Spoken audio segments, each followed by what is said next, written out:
And one of the fun things, I'm afflicted with a number of problems, and one of them is that I love to read. It was the first escape that I ever had, and I love history. And I have a friend up in Santa Barbara who's a bookbinder, and he's a Franciscan monk, and I needed a Bible. And he bound this Bible that was from 1905, and it's just a gorgeous, gorgeous piece. And in it was this temperance pledge. And so before Alcoholics Anonymous, guys like me, what we were offered was something like this. We hereby solemnly promise God helping us to abstain from all distilled, fermented, and malt liquor, including wine and beer, bummer, to employ all proper means to discourage the use of and traffic in the same. What an order. I can't go through with it. This afternoon, what I'd like to talk about is the Oxford group, who the people were and what it is that they believed in. Because I believe that in knowing where we come from, we get a better understanding of who we are. And so this is kind of a story about who it is that we are. And what I'm going to do is I'm going to share with you a lot of different things that I've been fortunate enough to read over the years. And one of the things that I need to share with you is about my friend Dick Burns. And Dick Burns has done a lot of marvelous books on AA history. And the most important thing is that he's a person who has done a great service to the fellowship in his archival and almost megalomaniacal pursuit of what exactly happened. I mean, this is a man who's willing to sit for days and days at a time and go through every page of Sam Shoemaker's journal to find out where it was that Sam said that Bill Wilson came in the office. Remarkable. And anyway, so one of the things I'd like to recommend to you is a couple of his titles. And the one that today that I found very, very helpful over the years was A New Light on Alcoholism. Sam Shoemaker and Alcoholics Anonymous. The Oxford group was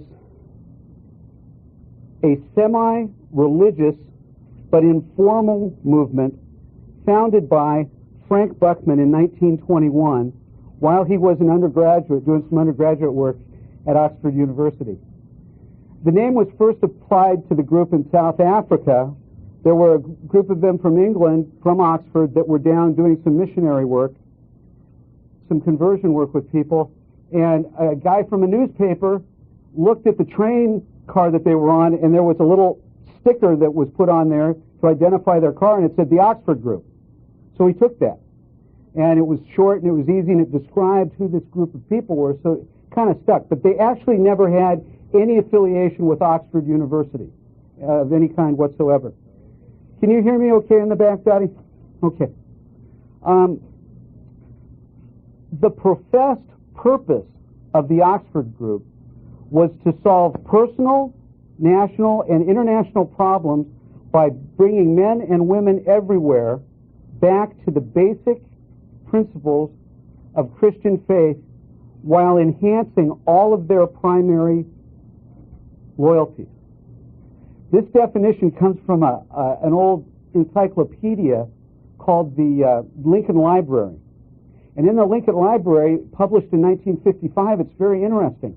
There's 3 paragraphs on the Oxford group, and there's 1 paragraph on Alcoholics Anonymous.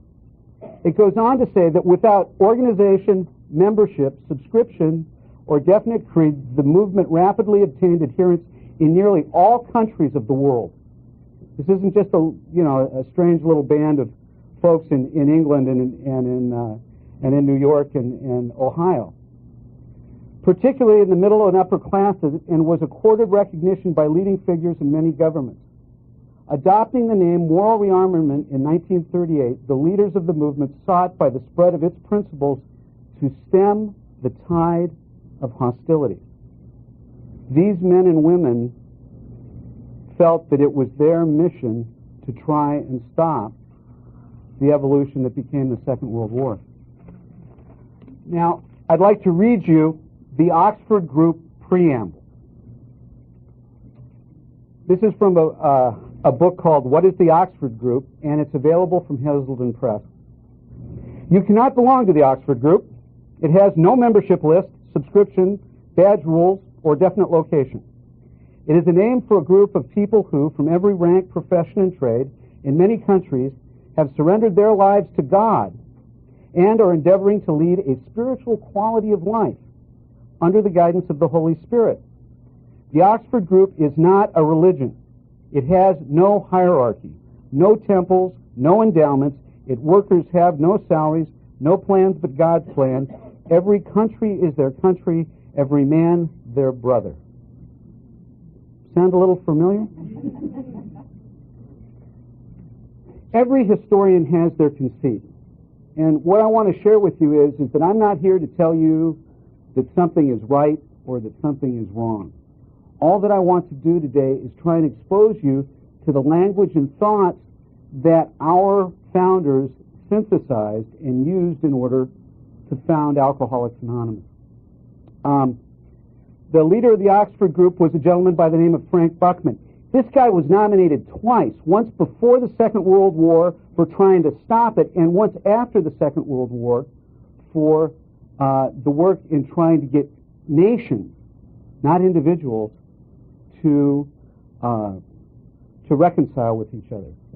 He was decorated by the governments of France, Germany, Greece, Japan, and the Philippines for his work after. He founded the Oxford Group. In 1938, they changed the name officially into Moral Rearmament. And it's really interesting that this group, and I'll touch on this later, he was equally vilified by hawks and doves, labor and management, liberals and conservatives, fascists and communists all over the world. Everybody disliked this guy that had any agenda. Frank, for the purpose of this story, in 1907, Frank has been an ordained Lutheran minister for about 5 years. He's been involved in church work in Pennsylvania. He ran a boys' home, and he got involved with this boys' home, and he grew it so much. There were so many folks that were coming to it, so many young men. They were given a place to eat, a place to take a shower. They were given Bible instructions. They had fellowship meetings, and they were given a place to stay, and they were fed. And the thing got so, the response to it was so great there in the slums of Philadelphia that the board that he was working for got upset because there was all this money going out. And they decided that what they were going to do was that the best thing they could do to save money was to cut the rations that the boys were eating. And Frank got upset with that, and he quit. And he decided, well, he's going to go off, and he's going to spend a year in Europe preaching and studying and meeting with other people.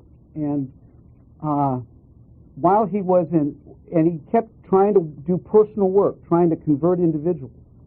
And what happened is he wasn't having any success.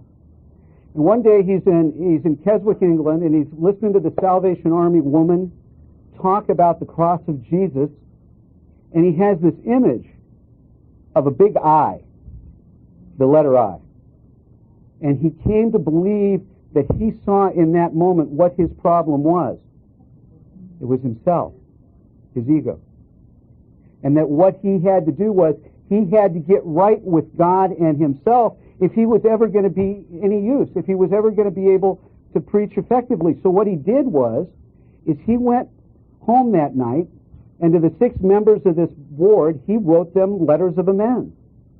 And he said, I've harbored ill will for you, please forgive me. And the most amazing thing happened the next day. He was walking and talking with a kid, and the kid asked him about this inner light that he had, and he had his first experience of sharing with someone in over a year, and this kid made a decision for Christ. And so what happened is that Buckman believed to the very core of his being that what was most important was that that a person had to get clean first in order to have any kind of a spiritual life. From 1907 on, he started to go out to different countries preaching this message, and the message generally he was preaching was to people who were involved in missionary work. And the last slide that we showed was of him in 1915 meeting with the Mahatma Gandhi. Gandhi said that Buckman's work as in the Oxford group and later in moral rearmament was the most important movement to come out of the West. This is a man who, between 1912 and 1961, when he died, had contact with just about every major political figure in the West, some in a few in Eastern Europe, in Africa, and in South America, trying to talk about working a set of spiritual principles.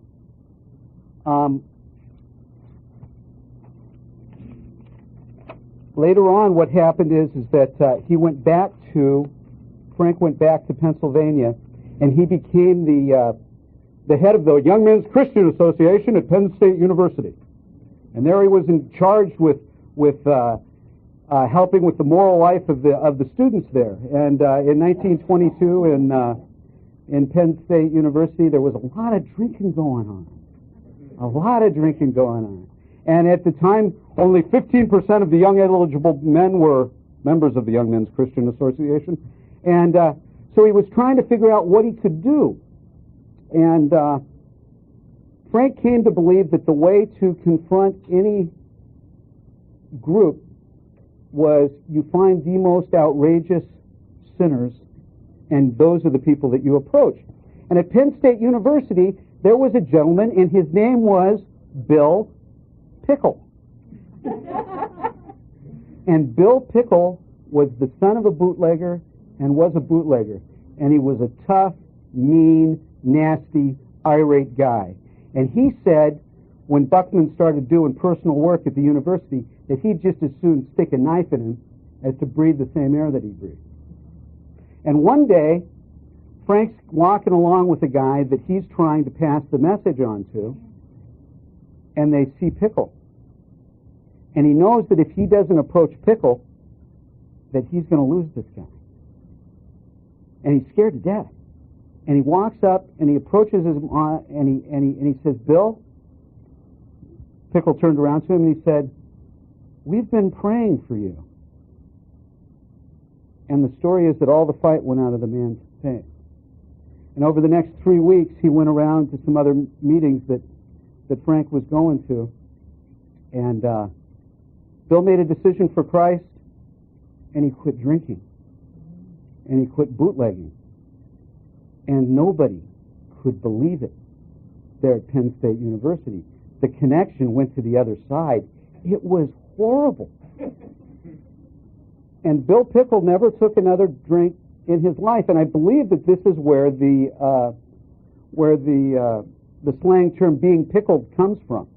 Is actually from him, because over the next 40 years, here and there, he would actually go out with Oxford group teams and testify to what happened in his life.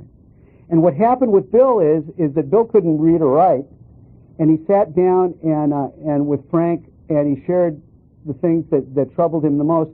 And for Bill, it was the way that he treated his wife and his family. And Frank wrote these letters to the children and to his wife, and the guy's life just changed. When we talk about Buckman, we're talking about a Lutheran minister. So we're going to talk a lot of Christian stuff. That's all this is. And what we are is we're the outgrowth of this group that believed that there was absolutely no problem, no human problem that had not be addressed by spiritual means. And what we've been able to do is take their vision and expand it a little bit. And we have a movement now that encompasses maybe 500 different anonymous fellowships all over the world. the same solution of applying spiritual principles to personal problems. But what Buckman saw was that the big thing that got in between people and God was sin. And what Buckman defined sin as was anything that got between you and God, or that got between you and your fellow man. And in this wonderful book, the Oxford Group authors had great titles. And this is for sinners only. I'm qualified to read it. And in it, this is, we sit around and we think, how can these drunks have put up with all this Jesus stuff? Well, we have to remember what the country was like in those days and who these people were and how they were raised. But also that this was a dynamic message that people hadn't heard before. Buckman described sin was anything contrary to the will of God, and that he said that there was no complete catalog of sins for everybody, since what was sin to one might not always be sin to another. Sin might be drunkenness or pride, murder or dishonesty, selfishness or refusal to love God or one's neighbor, coveting another man's wife or loving the husband of another woman. It might be overeating or vain boasting or overcalling your partner at bridge.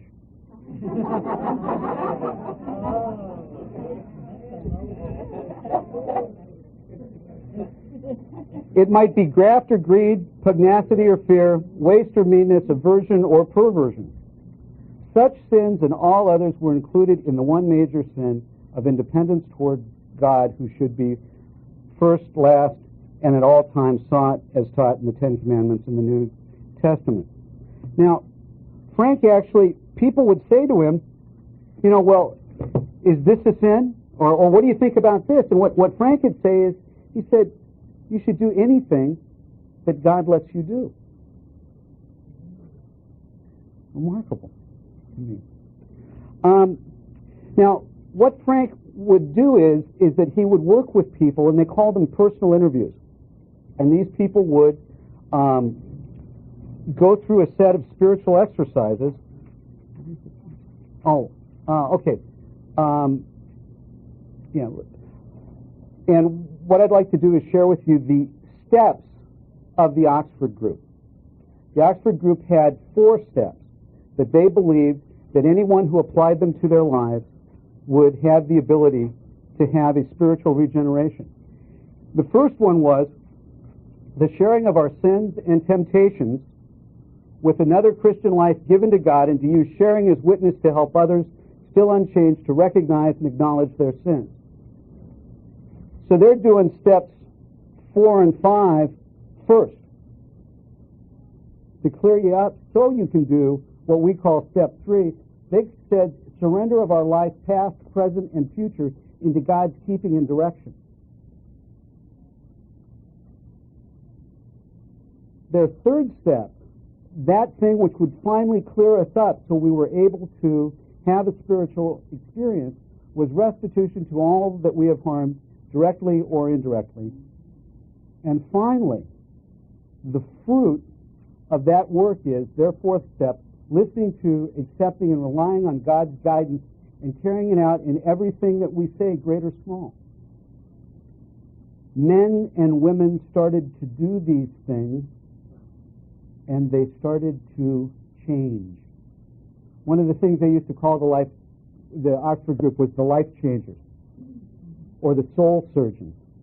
And they'd actually say stuff like that, the life changers are coming to town. And what would happen is that Buckman would get together a group of people, normally people that wouldn't mix. There'd be a society housewife and maybe a star athlete.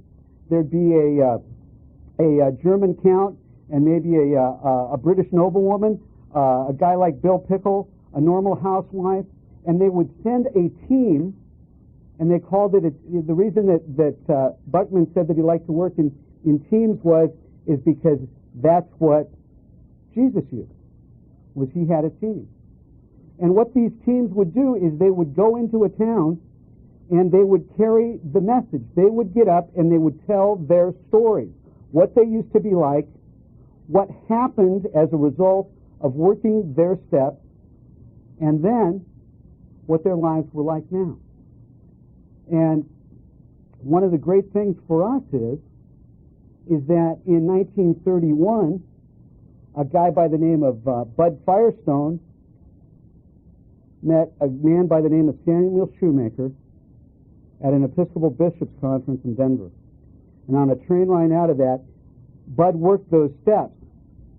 And Bud, who was a horrible alcoholic, obsession to drink was removed at that moment. That he did his sharing his fourth and fifth step, his first step with Shoemaker. And from that, I mean, his family was amazed, and the family doctor even called it a medical miracle. The family was so grateful that what they did is that they contacted, after watching the guy for a while and seeing that he actually had changed, they actually invited the group to come.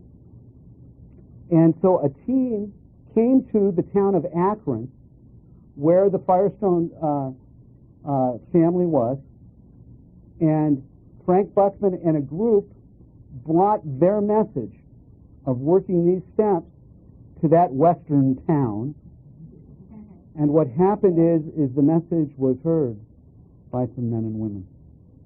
And the people that were sitting in the audience were T. Henry and Clarence Williams, Henrietta Seiberling, Bob and Ann Smith, the Reverend Walter Tunks, James Newton, Roland Hazard, all these folks, well, not all of them that are here, but this is a list of the major players. And after the talk today, if you want, we've got a list of these people with little bios and some notes about what it is that we're talking about today. So if you enjoy them, we'd be happy to make them available to you. So what would happen is the team would come in. And one of my favorite stories about the Oxford group is that in 1933, an Oxford group team went through Canada. Okay, this is the height of the Depression. There are 60 people. They never had more than a week's expenses. Frank never collected money. He never asked for it. It was people like Firestone saying, you know, I'd like you to come. Here's some money. We'll rent the hotel. It was the voluntary contributions of people who were at the meeting. They never passed a hat.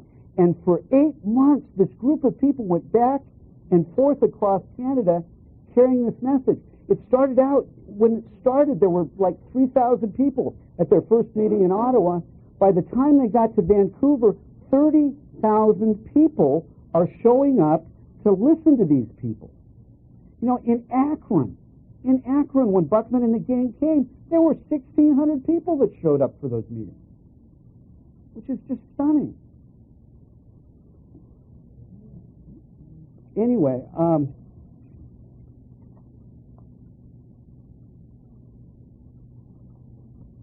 the other thing that I'd like to tell you about Buckman is the kind of guy that he was.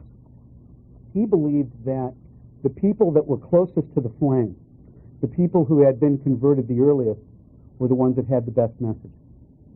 You know, give me a man that's 30 days sober. Does anybody give a better pitch than the guy who's got, or gal who's got their first year birthday? You know, we really ought to record it so we can give it back to them later on down the line. But anyway, here's a description of Frank. Sir Arnold Lund, the author and inventor of the slalom and downhill races and skiing, used often to criticize Buckman in his books. Later on, he went to the Moral Rearmament Center in Switzerland to study Buckman and his work at first hand. Thereafter, he went there most years over a 10-year period, partly because he enjoyed the company, yet still Buckman puzzled him. Now he's talking about Frank, right? He has no charisma, I can see. He isn't good looking. He's no orator. He has never written a book, and he seldom even leads a meeting. Yet statesmen and great intellects come from all over the world to consult him, and a lot of intelligent people have stuck with him full-time without salary for years when they could have been making careers for themselves. Why? Life-changing. Soul surgery. A a mission, a pleasure beyond description. When we talk about Buckman, one of the things that's really important to do is to understand that this guy at one time, he's on a bicycle, he's in England, and he's riding his bike at night, and he gets struck with a very, very loud voice. And it says, you will be made, you will help to remake the world. This guy was 45 years old at the time. And when we look at what it is that he did with his life, you have to understand that that's what he was doing. Every decision he made, everything that he tried to do was in pursuit of that vision of remaking the world.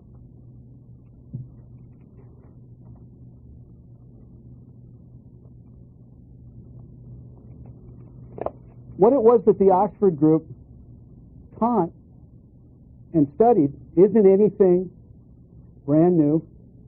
They had the 5 C's, which I'll talk about in a minute, the 4 absolutes. They recommended reading 1 Corinthians chapter 13, and they absolutely insisted on quiet time. Absolutely. And in fact, when you take a look at our literature and what it is that the people that taught, what was important to early AA members, it wasn't the meetings. It was getting direction from God on how to approach your day. It was the quiet time and the sharing of their stories with other people. The 4 absolutes were first came up by an evangelist by the name of Robert Spear, and he believed that if you took the New Testament and all the teachings of Jesus, but most specifically the Sermon on the Mount, that there were 4 absolutes, and the Oxford group really refers to it most of their literature as standards after they first talk about these. That if you have any question in your life, any conduct, any dilemma at all you have to do is it loving or not? Is it honest or not? Is it pure or not? Is it selfish or is it unselfish? And those were the 4 absolutes. And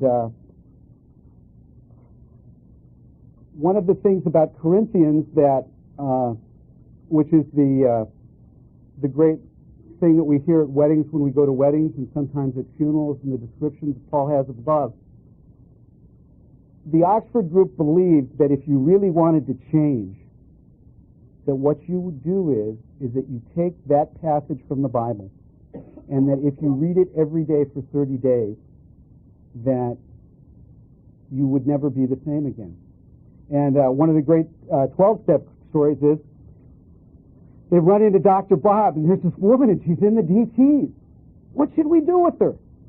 And he says, get Henry Drummond's book, which is the greatest thing in the world, which is still available in any Christian bookstore.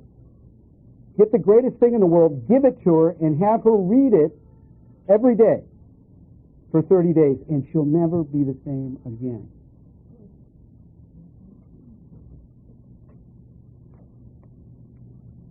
Now, during the late teens, Buckman's going back and forth from the United States to England, and he's on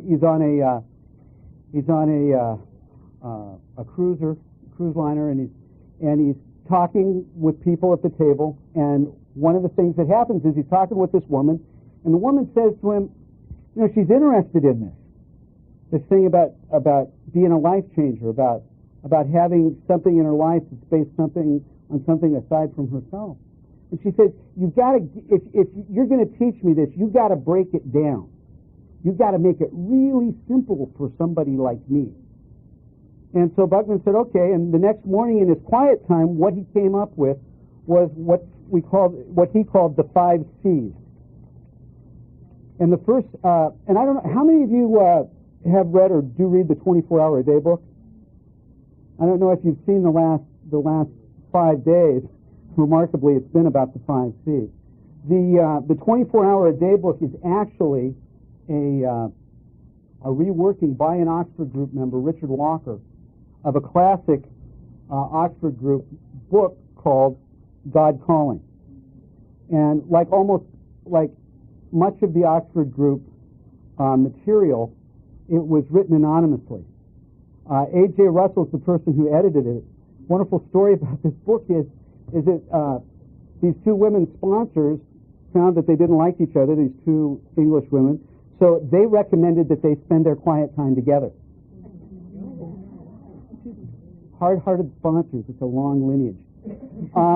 And so they started to, and what happened is that when you would spend your quiet time, one of the things they recommended was that, because the old Chinese proverb that one thing that's written is more powerful than the strongest memory, they would always recommend, so that you'd remember what God told you while you're sitting there, is that you'd write down what it is that you heard or what you felt. And so these gals started writing, and what came out was not something that either of them were familiar with at all. And it was almost like an automatic writing, and they didn't know what to do with it. And A.J. Russell was an Oxford group member who was the editor of the London Daily Mail's religion section. And so they sent him off to him, and he took a look at it, and he couldn't believe what it was. And so what they did is that they published it, and they say that it's by two listeners. So if you take your 24-hour-a-day book, and you go down to a library and you pick up God Calling by A.J. Russell, what you'll find is the meditation, the prayer for each day, the meditation for each day actually comes from this. It's reworded a little bit for people that have a drinking problem. And when I go through the 5 C's, I'm also going to refer a little bit to it in that fashion. The first C was confidence. That there must be a connection and identification at depth for a person to be changed. In other words, that I've got to believe who you are. I've got to believe that what it is that you're telling me is authentic. I have to be able to have confidence that you've actually had the change that you've had. And that's what I got when I went to my first AA meeting. I heard people speak about their drinking stories. And what these Oxford group members would is they'd tell their stories. The second thing was confession. Second C's confession. And Buckman's lines on confession were, when somebody shared their story, the first thing was, and I think you may have heard this from a few sponsors along the line, never betray an appearance of shocked surprise. If you're really trying to help somebody through a fifth step, be ready to convince your own shortcomings honestly and bluntly. And finally, keep every confidence absolutely sacred. The third C is conviction. And what the Oxford group people would say is that the person that you're working with has to be convicted of the power of sin, about sin's binding power, sin's blinding power, and sin's deadly power. And I don't know about you, but when I came into my first few meetings of Alcoholics Anonymous, what I learned was alcohol's binding power, and alcohol's blinding power, and its deadly power. The fourth is conversion. And what Buckman described conversion as was it's a transaction between a person, soul, and God. That's what conversion is, when that transaction happens. They used to always say that God outside of us is a theory. God inside of us is a fact. And they believed that no one could go through these set of steps, work through these 5 C's, and not have an experience of God. They viewed this stuff as absolutely practical. There wasn't anything, starry-eyed or that this was cold, hard fact. One of the great conversion experiences was William James's variety is a religious experience. And the great conversion story that's in there is about a guy by the name of S.H. Hadley, who was a horrible alcoholic and had a really, really bad time. And this is, and you wonder, well, what was it in that book that got Bill's attention? And the way that it's described is, when the invitation came, I knelt down with a crowd of drunkards. I halted but a moment, and then with a breaking heart, I said, "Dear Jesus, can you help me?"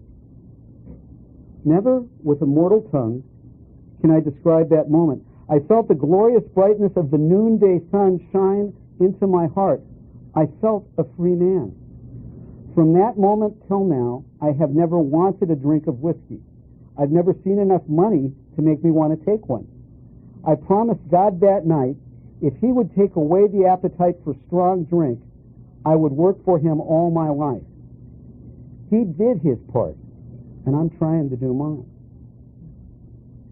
And then the fifth of the C's was what they called conservation. Or I'm sorry, continuance, excuse me. And what that meant is that you wanted, as soon as possible, to have the experience be vital, to get somebody out working with others. Following conversion, the new convert must be set to work to win others. He should understand from the first that his prayer and Bible study will ultimately become burdensome if he regards them only as fundamentally and inevitably the means of his own spiritual development and not the means of successfully serving others.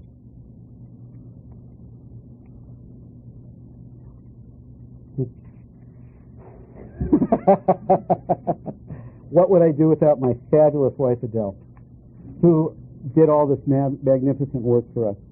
And God bless her.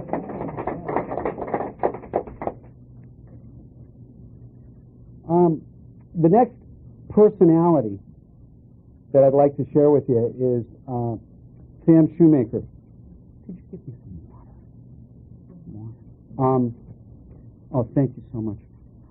Sam Shoemaker was the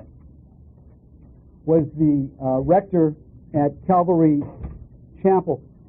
Frank was in China as a missionary in 1918 when Buckman and H.A. Walter came to China to work with missionaries about this vital personal work.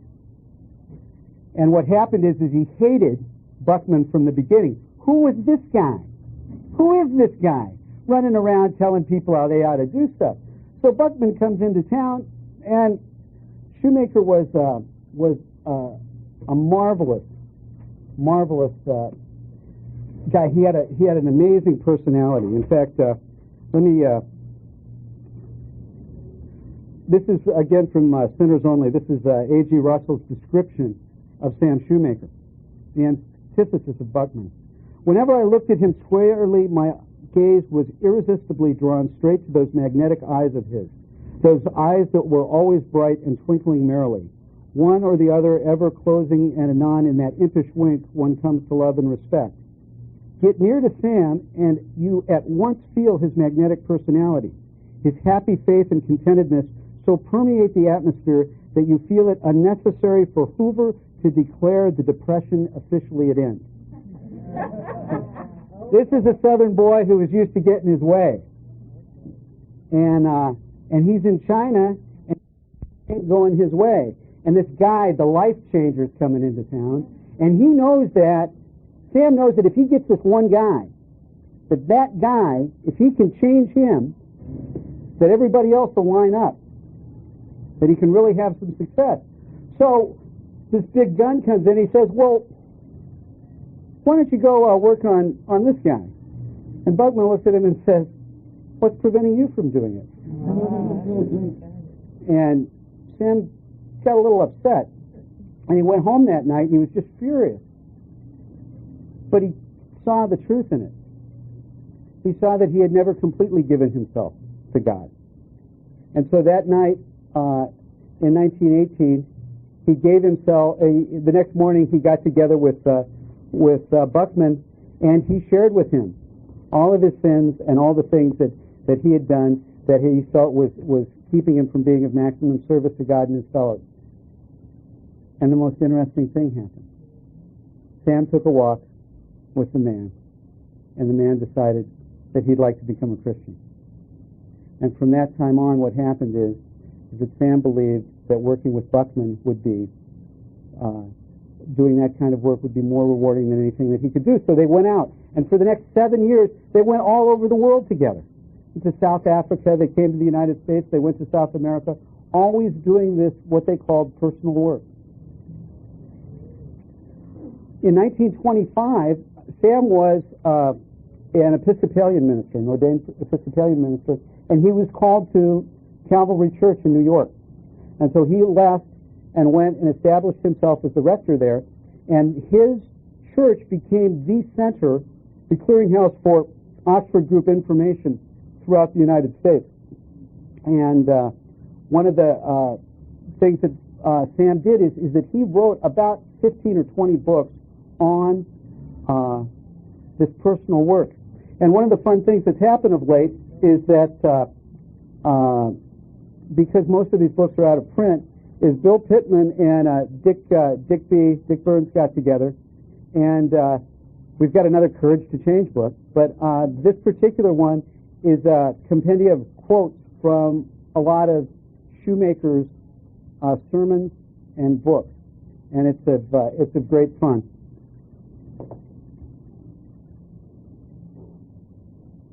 Sam was looking for a vehicle to bring a vibrancy to this church he just came to.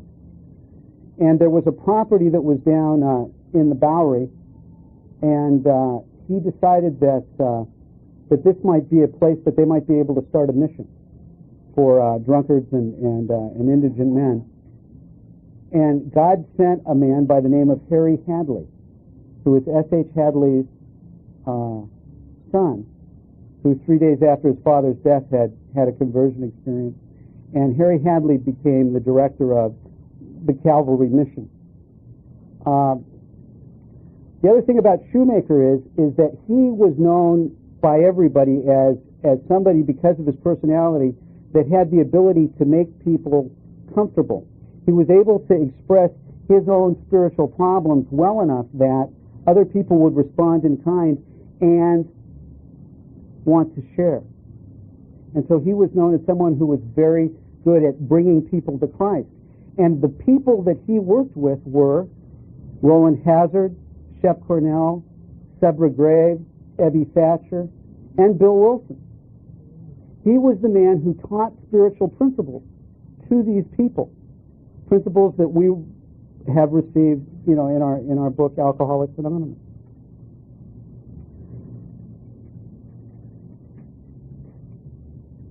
The picture of Sam,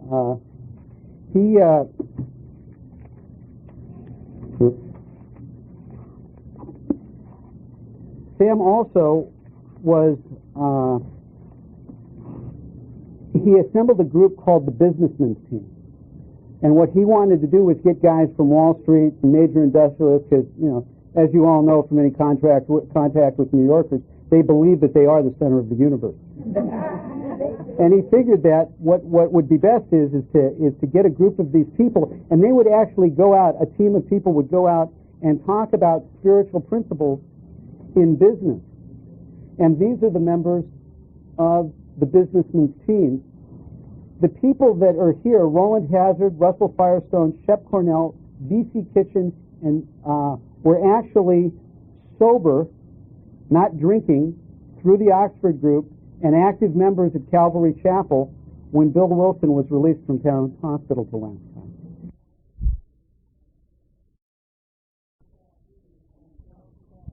And then Charles Clapp Jr. got sober just about the same time. He got sober just a few months after Bill, and he wrote a book called The Big Bender that's really a lot of fun.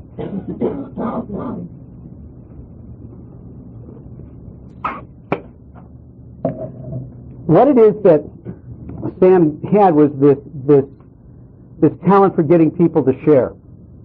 And again, what he was trying to do was get them to clear away the wreckage of their past. And this is the way he described it. We can hardly resent painting our sins in bright colors and making ourselves heroes and heroines of the great spiritual conflicts we have fought. Although we may have succumbed to sin in the fight, pride is subtle as a serpent, and it can enter even our accusations against ourselves, giving us, although we may not acknowledge it, a perverse enjoyment of our confession.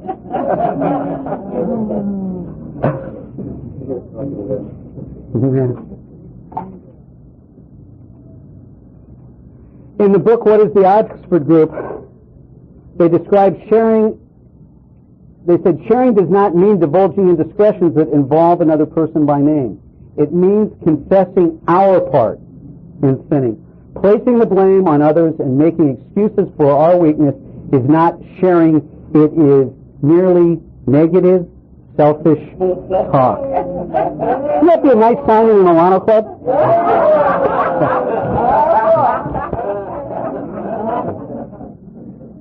Membership would drop. Again, these are the things why is it that these guys are attracted to this guy? And this is what Shoemaker said what he learned from quiet time when he was looking at himself. He said, I discovered 4 things which needed putting right in my life. 1, there was a person who'd wronged me who I would not forgive. 2, there was restitution that I would not make. 3, there was a doubtful pleasure which I would not give up. That's before the internet. 4, there was a sin in the long past that I would not confess. When these were straightened out, I not only came into new power and release, but for the first time I began to get daily guidance which I knew could be relied and acted upon. That I knew could be relied and acted upon. Oh yeah. This is from his book, Twice Born Ministers. But this is a professional God person talking about his problems. That's why these guys could listen to him. Yeah. These are on the handout. Now again, when it comes to quiet time, this is what Buckman said about his own life. Shoemaker said about his own life. He said that there's need for rededication day by day, hour by hour, by which progressively in every quiet time the contaminations of sin and self-will are sloughed off. So they have a way of collecting. And we are kept in fresh touch with the living Spirit of God. This is a guy who's got problems like me. And I believe that it was these expressions that allowed our forefathers to listen to him. And by reading his stuff, and what happens is that you see that the language and the steps and the things that we practice were developed by these spiritual pioneers.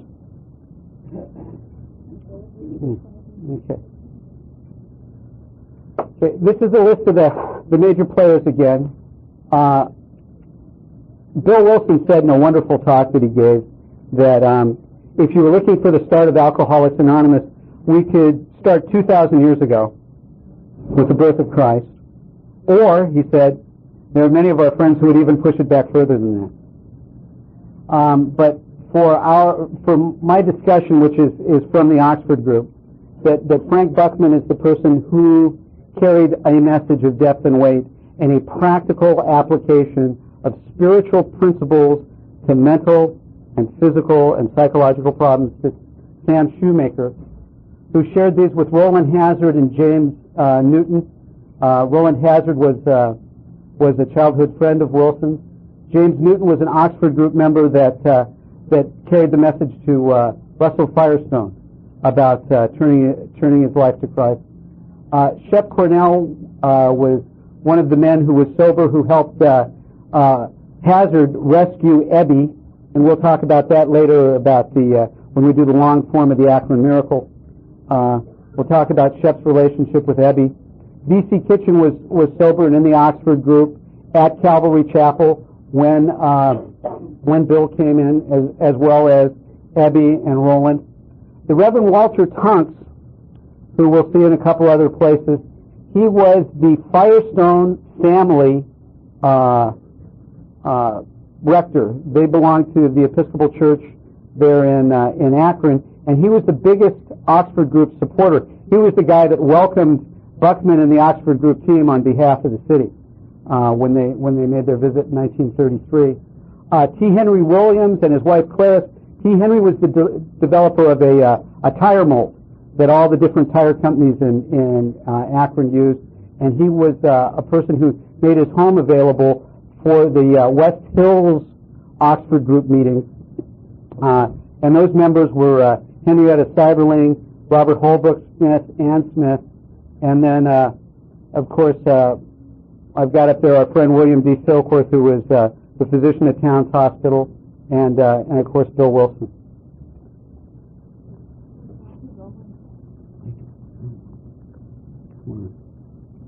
That's it. Now, the last thing that I'd like to do is I'd like to read you a piece from of Sam Shoemaker's. He wrote poetry. It was one of the things that he liked to do, and this is an apologia for his life, and it's called "I Stand by the Door." I stand by the door. I neither go too far in nor stay too far out. The door is the most important thing in the world. It is the door through which men walk when they find God. There's no use my going way inside and staying there when so many are still outside, and they, so much as I, crave to know where the door is. And all that so many ever find is only the wall, where a door ought to be. They creep along the wall like blind men, with outstretched, groping hands, feeling for a door, knowing there must be a door, yet they never find it. So I stand by the door. The most tremendous thing in the world is for men to find that door, the door to God.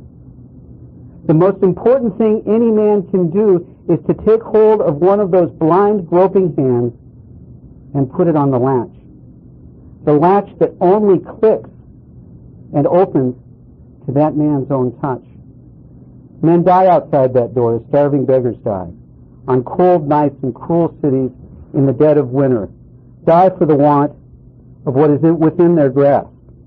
They live on the other side of it, live because they have not found it. Nothing else matters compared to helping them find it and open it and walk in and find Him. So I stand by the door. This is the man that when a member of the Oxford group came, Bill Wilson, who was being accused of not being maximum, of not being involved enough in going out to change American business because he had an obsession with helping drunks sober up, against the group conscience of all of his friends and his mentor, said, "Bill, you're right. Follow it." Because he believed that Bill would be able to put people's hands on the door. Thank you. I will be happy to entertain questions, but please make them simple enough that I can repeat them into the microphone, because we're being recorded. I don't, but our email address is here, and we'll be happy to send it to you.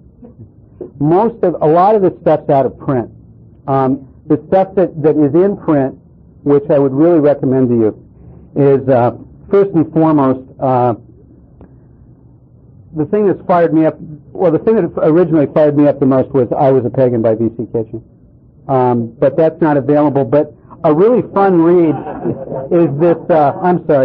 This "What is the Oxford Group?" It's got. This is brand new from Hazelden. There's a reworking of it in kind of New Age AA parlance in the front called "Practicing the Principles." But go to the back and see how much of it you really recognize. It's tremendous. The other thing that I found, and I could talk for another quite a bit on Buckman, is this book called On the Tail of the Comet. It's by Garth Lean, and the best place to get it actually is Amazon. It's not available much in bookstores. It's put out by Moral Rearmament. And just another little aside about Buckman.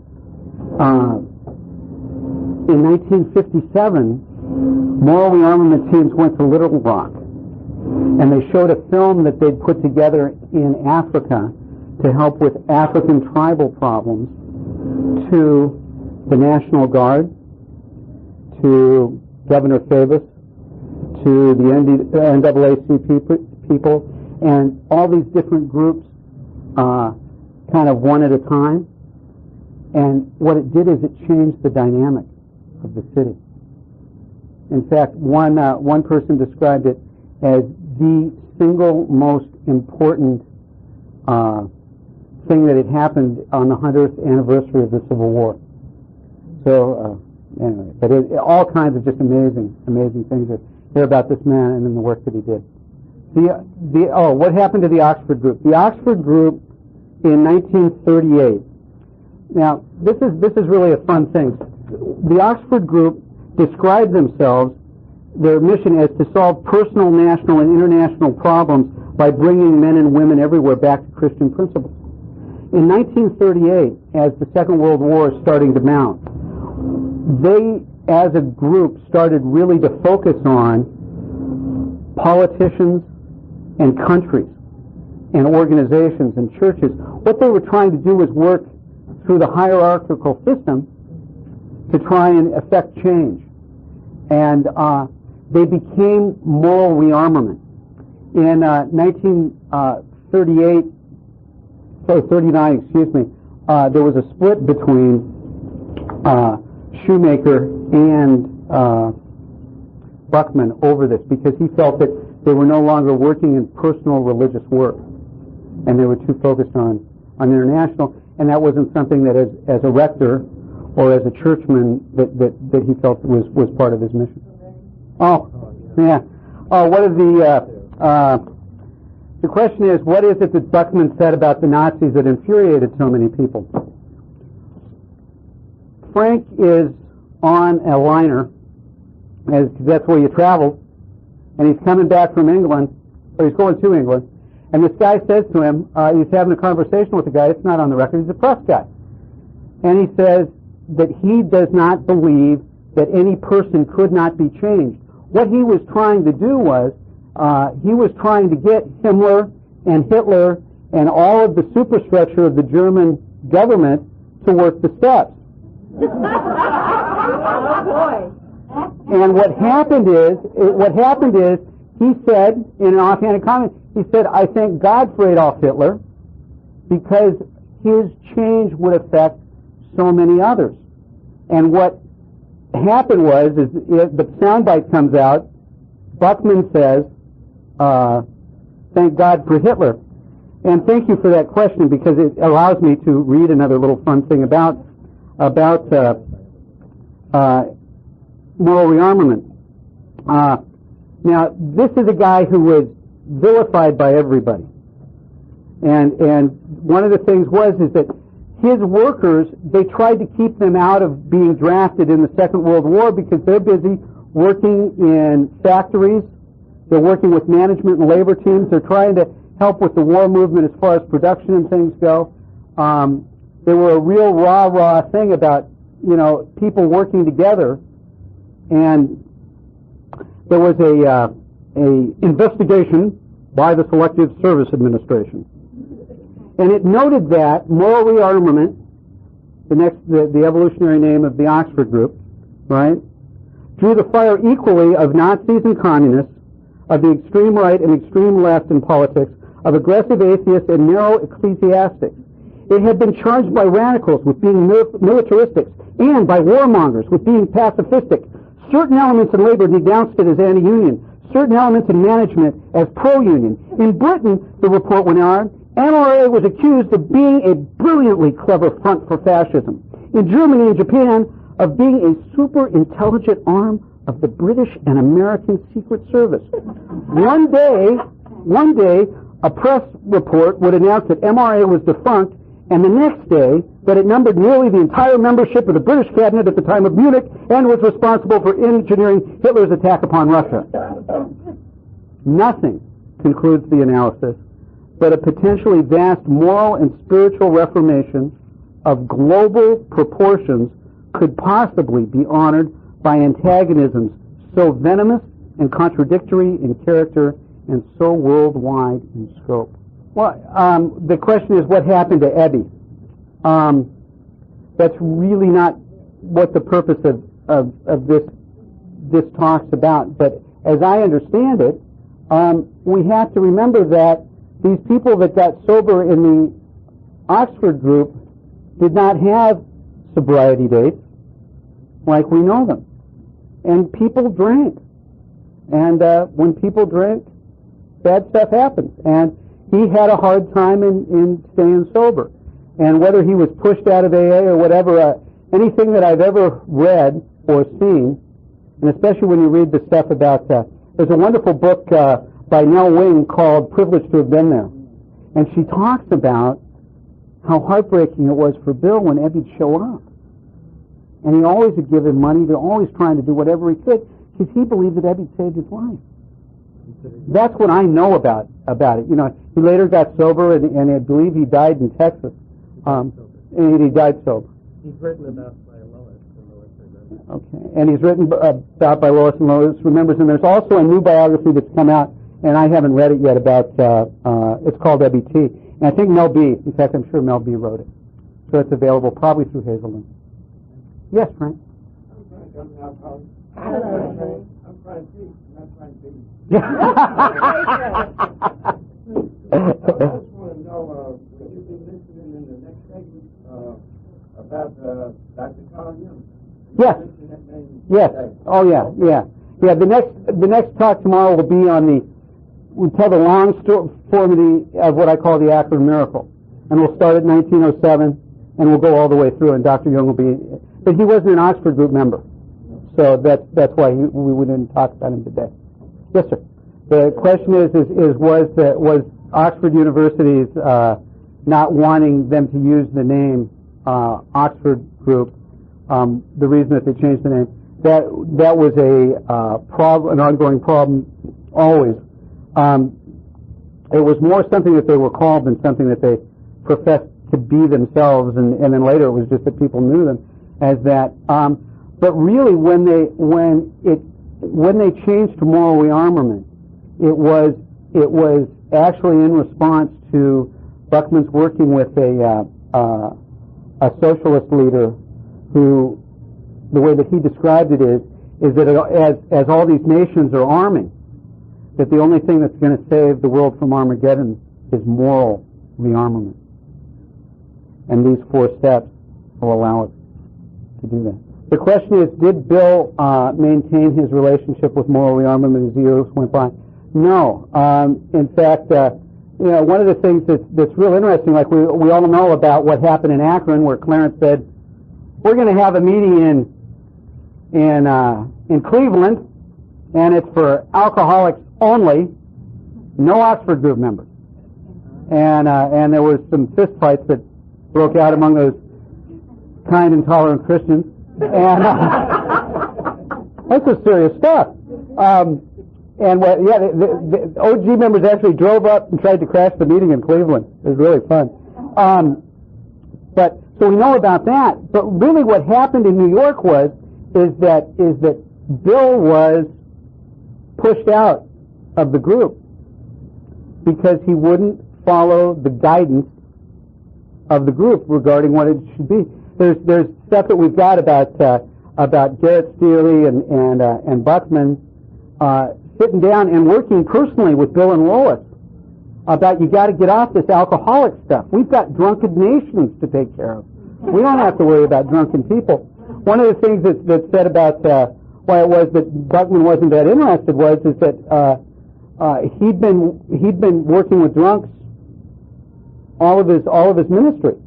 And he found them rather easy to convert compared to normal people. And he thought that it was much more. And he kept saying to Bill, you were a millionaire. You know, you were somebody. You're somebody. You know, your testimony, your conversion experience could help us with American business. Why are you worried about these drunks? What Byron was commenting on is that you know, that drunks had problems with accepting Jesus, and the Oxford group was a Christian movement, and one of the interesting things, at least from the way that I was exposed to it, is that they really were all that interested in drunks. I mean, they were, but it really didn't matter when their focus was the world and lots of different people, and we just weren't that large of a group for them to be concerned or try to work their thing from. But yeah, Bill, when he wrote the steps, made sure that everybody could come in, and one of the great things that Sam Shoemaker talked about in his piece on the 12 steps, as I understand them, was how it was that Bill wrote the steps so that everyone could come in and everybody could get help. Yeah, you can become a member today if you wish. The question is moral rearmament still in existence today? It is.